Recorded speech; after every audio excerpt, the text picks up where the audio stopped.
Hello students, कैसे हैं आप सब। आशा करती हूँ आप अच्छे होंगे और अच्छे से अपनी पढ़ाई कर रहे होंगे। मैं मोनिका रावत आपका स्वागत करती हूँ आईसीटी वर्चुअल क्लासरूम देहरादून में। बच्चों, आज हम क्लास 11th का जो आपका सब्जेक्ट है फिजिक्स, उसका चैप्टर यूनिट्स एंड मेजरमेंट को कंटिन्यू करेंगे।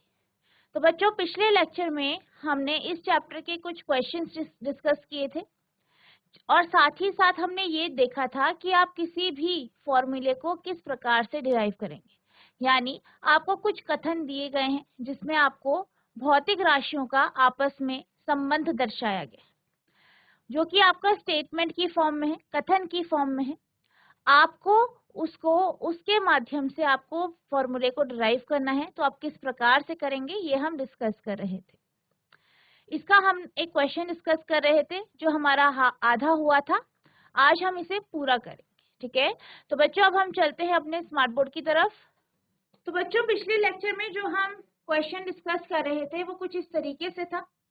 Consider a simple pendulum having a bob attached to a string that oscillates under the action of force of gravity. यानी आपको क्या कहा गया कि आपके पास एक सरल लोलक है, ठीक है, और उसे एक धागे से बांधा गया, ठीक है, और वो क्या होता है, वो गुरुत्वाकर्षण बल के अधीन दोलन कर रहा है, ऑसिलेशन कर रहा है। Suppose that the period of oscillation of the simple pendulum depends on its length, mass of the bob and acceleration due to gravity. आपसे ये कहा गया है कि दोलन काल जो है वो पेंडुलम के यानी लोलक की लंबाई के ऊपर निर्भर करता है, उसके बॉब जो है उसका, ठीक है, जो उसका गोलक है उसके द्रव्यमान के ऊपर निर्भर करता है, साथ ही साथ गुरुत्वीय त्वरण यानी एक्सेलरेशन ड्यू टू ग्रेविटी यानी जी के ऊपर भी निर्भर करता है।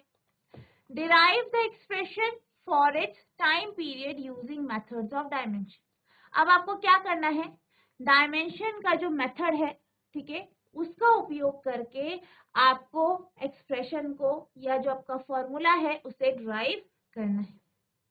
तो इसके लिए हमने सबसे पहले ये माना था कि जो टाइम पीरियड है पेंडुलम का यानी लोलक का दोलन काल क्या है, आपका टी है, ठीक है, हमने ये माना था। Let us consider time period of pendulum be T, ठीक है। इसके बाद स्टेटमेंट के अकॉर्डिंग क्या दिया गया था आपको कि जो दोलन काल है वो पेंडुलम की यानी लोलक की लंबाई के ऊपर निर्भर कर रहा है। तो हमने क्या किया था, टी प्रोपोर्शनल लिया था एल और उसकी पावर ले ली थी ए, ठीक है। तो ये आपका पहला समीकरण हो गया। फिर दूसरा स्टेटमेंट क्या है कि जो आपका जो दोलन काल है वो आपके जो बॉब है यानी जो गोलक है उसके द्रव्यमान पर निर्भर करता है। तो इस स्टेटमेंट के अकॉर्डिंग हमने समीकरण 2 ली थी, यानी टी जो है वो समानुपाती है एम बी के। इसी तरीके से आपको ये भी दिया गया है कि जो टाइम पीरियड है यानी दोलन काल है वो किसके ऊपर निर्भर कर रहा है, एक्सेलरेशन ड्यू टू ग्रेविटी यानी जी, यानी गुरुत्वीय त्वरण के ऊपर। तो हमने क्या लिया, T is directly proportional to G C. अब पहला, दूसरा और तीसरे समीकरण से हमें क्या प्राप्त हुआ कि जो टी है वो डायरेक्टली प्रोपोर्शनल है यानी समानुपाती है एल ए एम बी और जी सी के, ठीक है। तो ये हमारा क्या आ गया, आपकी चौथी इक्वेशन, जिसे हमने लिया टी बराबर के एल ए एम बी जी सी। के क्यों लिया गया, क्योंकि यहाँ पे आपका जो है प्रोपोर्शनैलिटी का सिंबल है, ठीक है, यानी आपको ये दर्शाया गया है कि ये इसके कितने अनुपात में। तो जब हम इसे इक्वल टू से रिप्लेस करेंगे तो वहां पे के आ जाएगा जो कि आपका नियतांक यानी कांस्टेंट है। अब हम बात करते हैं लेफ्ट हैंड साइड की, ठीक है, यानी टी की बात करते हैं। तो टी का जो विमेय सूत्र है वो क्या है आपका, am naught L not T one. क्यों है, क्योंकि ये दोलन काल को दर्शा रहा है, ठीक है, क्या दर्शा रहा है, दोलन काल, ठीक है। अब अगर हम आरएचएस की बात करें तो आरएचएस में आपके पास एल है, m है और g है। k क्या है? नियतांक है, कांस्टेंट है, तो ये एक डायमेंशन लेस क्वांटिटी है, यानी इसकी डायमेंशन यानी विमा नहीं। ठीक है, तो L का आपका क्या आएगा डायमेंशनल फॉर्मूला? आप देख सकते हैं L बराबर m0 L1 T0। इसी तरीके से अगर हम m की बात करें तो m का क्या आएगा? m1 L0 T0। और g का क्या आया हमारा? m0 L1 T-2। और किस प्रकार से आया ये हम पहले के जो आपके टॉपिक्स है उनमें जो है डिस्कस कर चुके। ठीक है, तो यहाँ पे जो L है वो लंबाई दर्शा रहा है, इसलिए आपके पास एक ही डायमेंशन है L। m जो है वो द्रव्यमान को दर्शा रहा है और इसकी भी एक ही विमा है, डायमेंशन है, जो कि क्या है आपकी m। और g की बात करें तो g किसको दर्शा रहा है? गुरुत्वीय त्वरण यानी एक्सेलरेशन ड्यू टू ग्रेविटी। ठीक है, तो इसलिए इसका जो इसका डायमेंशनल फॉर्मूला है यानी विमेय सूत्र है वो वही है जो कि आपके एक्सेलरेशन यानी त्वरण का है। ठीक है, अब हमने तीनों की जो वैल्यूज है वो इस इक्वेशन में, समीकरण में रख दी, तो हमारे पास क्या आया? हमारे पास आया T बराबर K L A M B G C यानी m0 L0 T1 बराबर m0 L1 T0 A m1 L0 T0 B m0 L1 T-2 C। अब हम इसे सॉल्व करेंगे। ठीक है, तो जो लेफ्ट साइड है आपका वो आपका एज इट इज रहेगा, राइट में हम करते हैं। अब आप देख सकते हैं कि जो L है, L का जो विमेय सूत्र है उसकी पावर A है। अब आप क्या करेंगे? इस पावर को अंदर ले आएंगे, तो अंदर आएगा तो क्या हो जाएगा? ये मल्टीप्लाई हो जाएगा, यानी यहाँ पे हो जाएगा आपका m a into 0 L a into 1 T a into 0। ये किसका आ गया? आपका L a का। ठीक है, अब इसी तरीके से दूसरी टर्म देखेंगे, b जो है अंदर आएगा, मल्टीप्लाई हो जाएगा, तो आपका हो जाएगा m 1 इंटू बी या b इंटू 1, कैसे भी लिख सकते हैं, मल्टीप्लाई होगा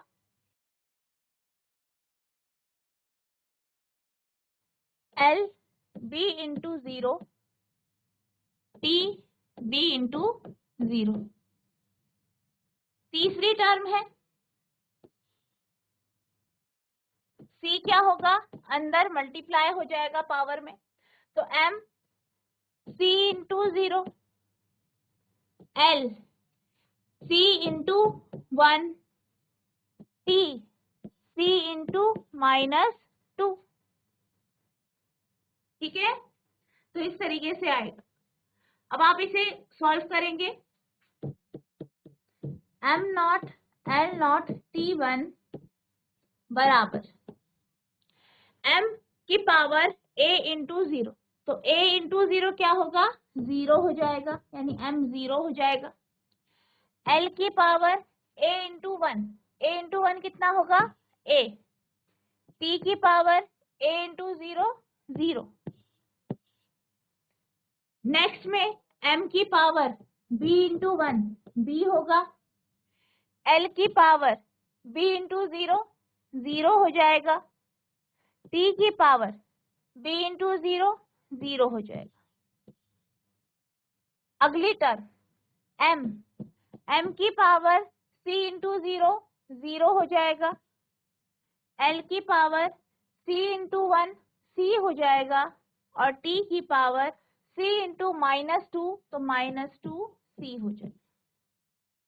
ठीक है, तो आपके पास तीनों L A M B और G raise to power C जो है उसकी आपके पास इस तरीके से डायमेंशनल फॉर्मूला आ गया है, यानी विमेय सूत्र आ गया।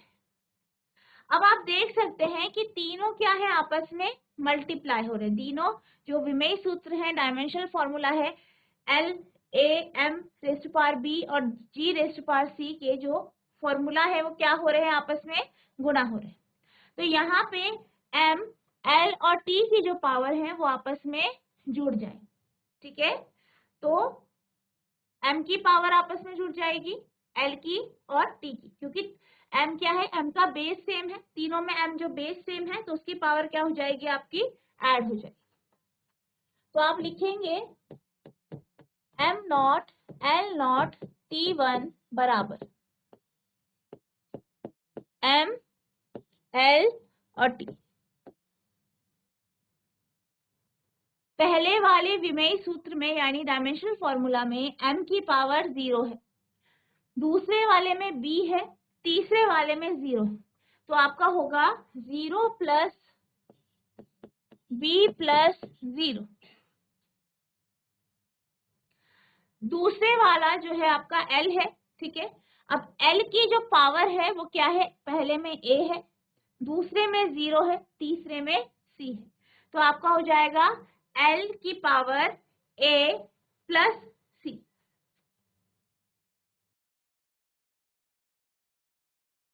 a प्लस 0 प्लस c लिख सकते हैं या a प्लस c भी लिख सकते हैं आप डायरेक्टली। नेक्स्ट है t, t की पावर 0 पहले वाले में, दूसरे में t की पावर 0 है, तीसरे में -2c। तो आप लिखेंगे t की पावर 0 प्लस 0 प्लस -2c, ठीक है। तो इस तरीके से होगा ये m not l not t1 बराबर m की power 0 plus b plus 0, m की पावर 0 हो जाएगा, सॉरी b हो जाएगा, l की power a plus 0 plus c, l की पावर आपका a प्लस c हो जाएगा, और t की पावर 0 प्लस 0 प्लस -2c आपका हो जाएगा t की पावर -2c। अब ये जो इक्वेशन है ये अगर सही है, डायमेंशनली करेक्ट है, विमेयी दृष्टि से बिल्कुल सही है, तो जो m की पावर है, l की पावर है और t की जो पावर है वो दोनों साइड एक जैसी होगी यानी सेम हो, ठीक है। यानी अब आप क्या करेंगे, यहाँ पे जो पावर है उनको इक्वेट करें, क्योंकि बेस सेम है तो बेस की जो पावर है, सेम बेस की जो एक बेस है उनकी जो पावर है उन्हें आप इक्वेट करेंगे, ठीक है। यानी आप लिखेंगे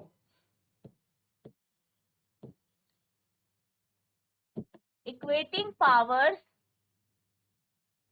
वी गेट तो m की पावर यहाँ पे क्या है, 0 है, और यहाँ पे क्या है, b है। तो आपका b क्या हो जाएगा, b बराबर 0 हो जाएगा, ठीक है। अब हम बात करते हैं l की। तो l की पावर आपकी लेफ्ट साइड में 0 है और राइट साइड में a प्लस सी है, यानी आपका हो जाएगा a प्लस सी बराबर 0, या आप लिख सकते हैं a बराबर -c, ठीक है। तीसरा है आपका -2c, यानी जो आपका t है उसकी पावर आप इक्वेट करेंगे तो -2c बराबर आएगा आपका 1 के, ठीक है। तो c आ जाएगा बराबर -1/2 यानी 1/2, ठीक है। अब आप क्या कर सकते हैं, आपके पास c आ गया है, आप यहाँ पे ये जो इक्वेशन है इसे हम 5 मान लेते हैं, 5 में आप क्या करेंगे, c की वैल्यू रख देंगे। तो a बराबर माइनस हाफ, यानी a बराबर आपका हाफ हो जाएगा, ठीक है। तो आपके पास a की वैल्यू क्या आ गई, हाफ, 1/2, c की -1/2, और b की वैल्यू क्या आ गई आपकी, 0 आ गई, ठीक है। तो यानी आपका अब आप क्या करेंगे, इनको इस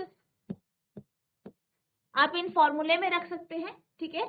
या आप क्या करेंगे, आप बेसिकली क्या करेंगे, जो आपने इक्वेशन ली है, ठीक है, जो चौथी इक्वेशन है यहाँ पे a b और c की वैल्यू रखते हैं, ठीक है। तो हमारा जो फॉर्मूला आएगा वो इसी तरीके से आएगा, t बराबर k l a m b g c। तो आप वैल्यू रख देंगे k, l की पावर ए, एल की पावर ए है, यानी ए कितना है 1/2। एम की पावर क्या है बी, बी कितना है 0। जी की पावर क्या है सी, -1/2। तो आपका आ गया टी बराबर के एम, 0 है तो ये क्या हो जाएगा आपका 1, ठीक है, ये 1 हो जाएगा। तो ये आपका हो जाएगा √, L/G, ठीक है, क्योंकि आप ये जानते हैं, इसको आप इस तरीके से भी लिख सकते हैं, m की पावर 0 तो 1 हो जाएगा आपका, ठीक है, और l की पावर कितनी है आपके पास हाफ, और g की हाफ, ठीक है, g की अगर -½ है तो ये नीचे आ जाएगा आपका, ये नीचे आएगा, तो यहाँ पे हो जाएगा ये आपका 1/2 हाफ, ठीक है, 1/g हाफ हो जाएगा। अब ये k हो जाएगा आपका √, L/G। तो ये आपका t का फॉर्मूला आ गया है, ठीक है, यानी जो आपका दोलन काल है उसका फॉर्मूला आ गया। इस तरीके से आपको इसे सॉल्व करना है, आप इसे नोट करेंगे।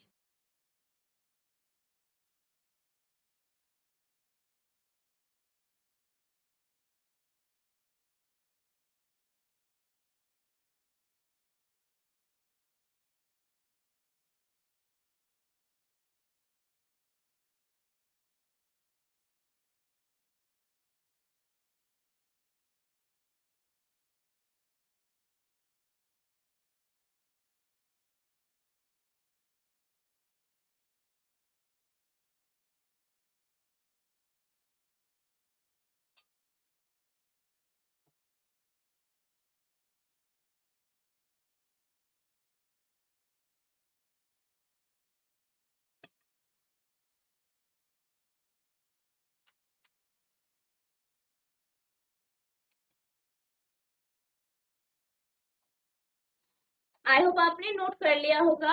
अब हम चलते हैं अगले प्रश्न की ओर। तो आपका जो अगला प्रश्न है वो है फिल इन द ब्लैंक्स, यानी रिक्त स्थान भरें। तो यहाँ पे आपको क्या करना है, आपको रिक्त स्थानों को भरना है, ठीक है। तो पहला आपका स्टेटमेंट है the volume of a cube of side 1 centimetre is equal to dash metre cube, यानी 1 सेंटीमीटर भुजा वाले घन का आयतन डैश मीटर क्यूब है, ठीक है। तो आपको क्या बताना है कि अगर कोई आपके पास एक क्यूब है, घन है, उसकी अगर साइड, उसकी जो भुजा है वो 1 सेंटीमीटर की है, तो मीटर क्यूब में उसकी भुजा कितनी हो, ठीक है, ए पार्ट, ठीक है। तो आपको क्या दिया गया है, साइड दी गई है, साइड कितनी दी गई है आपकी 1 सेंटीमीटर दी गई है साइड,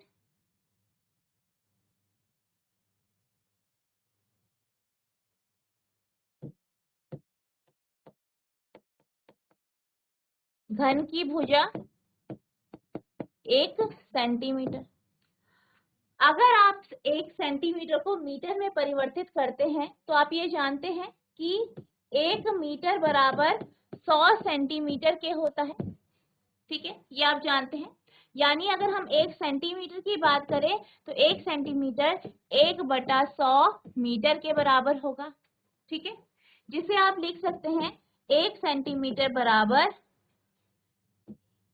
10⁻⁻² मीटर। अब आपका जो भुजा है वो अगर मीटर में देखें तो 10⁻² मीटर होगी, ठीक है।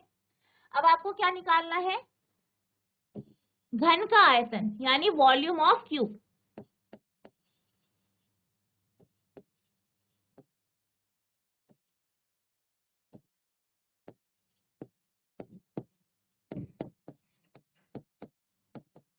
कितना होता है घन का आयतन, साइड क्यूब, ठीक है। तो यहाँ पे हमारे जो साइड आई है वो कितनी आई है 10⁻² मीटर। मीटर में कितनी है? 10⁻² मीटर। और सेंटीमीटर में आपको दी गई है 1 सेंटीमीटर। आपको क्यूबिक मीटर में निकालना है तो आप मीटर में लेंगे, ठीक है। तो यहाँ पे आएगा 10⁻², इंटू 3। तो आप ये जानते हैं यहाँ पे जो पावर है वो मल्टीप्लाई हो जाएगी, यानी गुणा हो जाएंगी। तो आपका आ जाएगा 10⁻⁻6 मीटर क्यूब, यानी जो आपका घन का आयतन है, यानी वॉल्यूम ऑफ क्यूब है,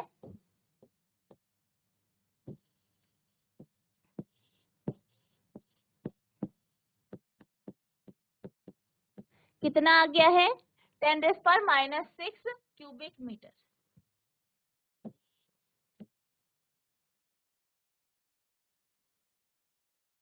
ठीक है, तो इस तरीके से आप पहला सॉल्व करेंगे, आप इसे नोट करेंगे।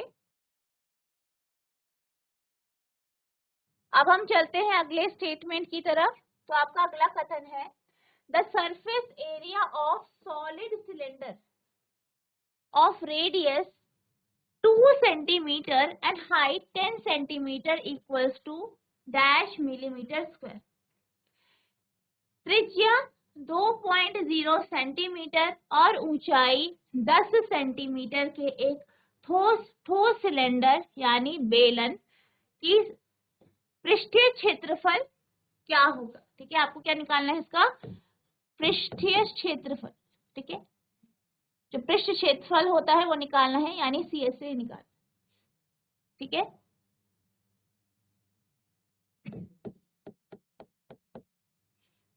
और ये भी किसमें निकालना है? मिलीमीटर स्क्वायर में। तो अब हम बी पार्ट करते हैं। क्या दिया गया है? बेलन की त्रिज्या, ठीक है, यानी रेडियस ऑफ सिलेंडर।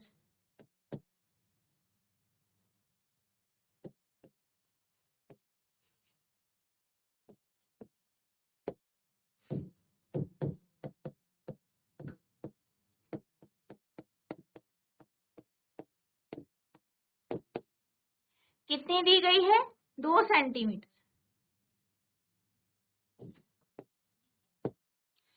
इसी तरीके से बेलन की लंबाई दी गई है, हाइट ऑफ सिलेंडर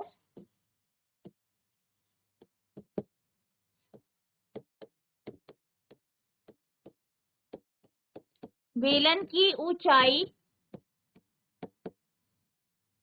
कितनी दी गई है? 10 सेंटीमीटर।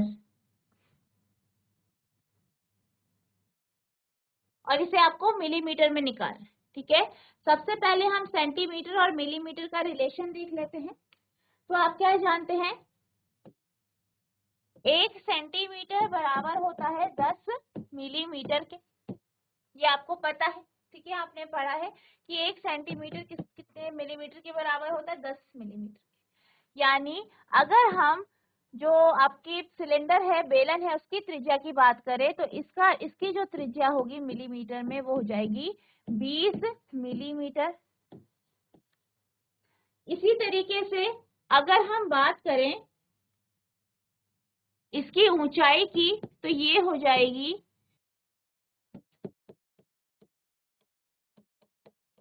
100 मिलीमीटर। ठीक है, तो ऊंचाई आपकी 100 मिलीमीटर हो जाएगी। अब अगर हम पृष्ठीय क्षेत्रफल की बात करें, ठीक है, बेलन के पृष्ठीय क्षेत्रफल की बात करें, यानी CSA की बात करें,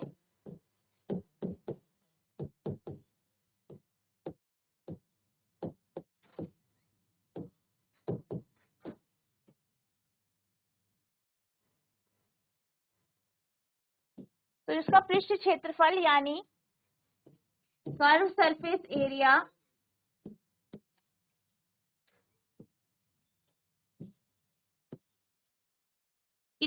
इसका फॉर्मूला क्या है बेलन का? आपका है 2 pi R H plus R, या आप लिख सकते हैं 2 pi R H plus pi 2 pi R square, ठीक है, या आप इस तरीके से लिख सकते हैं खोल के, ठीक है, 2 pi R H plus 2 pi R square, या आप इसको कंबाइन करके आपका आ जाएगा 2 pi R H plus R, ठीक है। तो ये आपका, आप कोई भी फॉर्मूला यूज कर सकते हैं, ठीक है, ये दोनों एक ही है। अब वैल्यूज रख देंगे, 2 इंटू पाई की वैल्यू 22/7, आर कितना है आपका 20, ठीक है, एच कितना है 100 प्लस 20, सॉल्व करेंगे,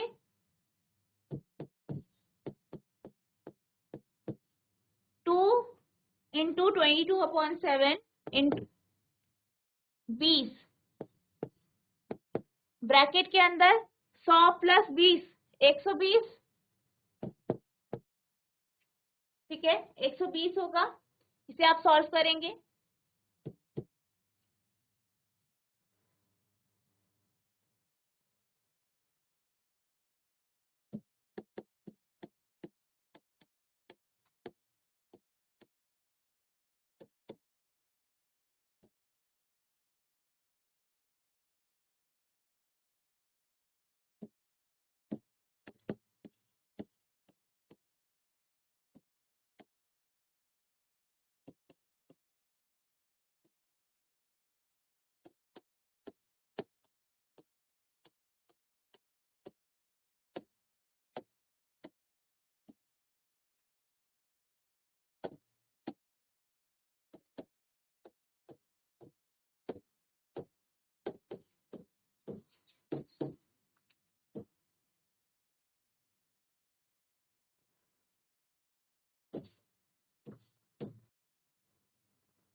इसे आप लिख सकते हैं 1.5085 इंटू 10⁴ मिलीमीटर स्क्वायर, यानी 1.5 इंटू 10⁴ मिलीमीटर स्क्वायर, यानी ये इसका अप्रोक्सीमेट आ जाएगा।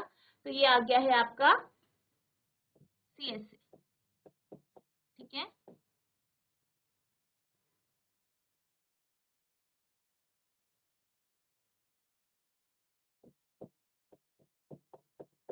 ठीक है, यानी कर्व सरफेस एरिया। तो इस तरीके से आपको इसे सॉल्व करना। तो बच्चों, आज हमने जो आपका चैप्टर है यूनिट एंड मेजरमेंट, उसके कुछ क्वेश्चंस डिस्कस किए। आई होप आपको ये क्वेश्चन समझ में आया होगा। आपको ये समझ में आया होगा कि किस प्रकार से आप किसी भी फॉर्मूले को ड्राइव कर सकते हैं अगर आपको उसका रिलेशन मिल रहा है तो, ठीक है। और साथ ही साथ हमने ये देखा कि आप किस प्रकार से एक जो यूनिट है उसको एक यूनिट से दूसरे यूनिट में किस प्रकार से चेंज कर सकते हैं, किस प्रकार से आपको क्वेश्चन सॉल्व करने हैं, ये भी हमने जाना। तो बच्चों, आपको इसे रिवाइज करना है। अगर आपके मन में कोई भी प्रश्न उठता है, किसी भी प्रकार की आपको प्रॉब्लम होती है, तो नेक्स्ट लेक्चर में आप पूछ सकते हैं। तो बच्चों, आज के लिए बस इतना ही। मिलते हैं अब नेक्स्ट सेशन में। तब तक के लिए thank you and have a nice day.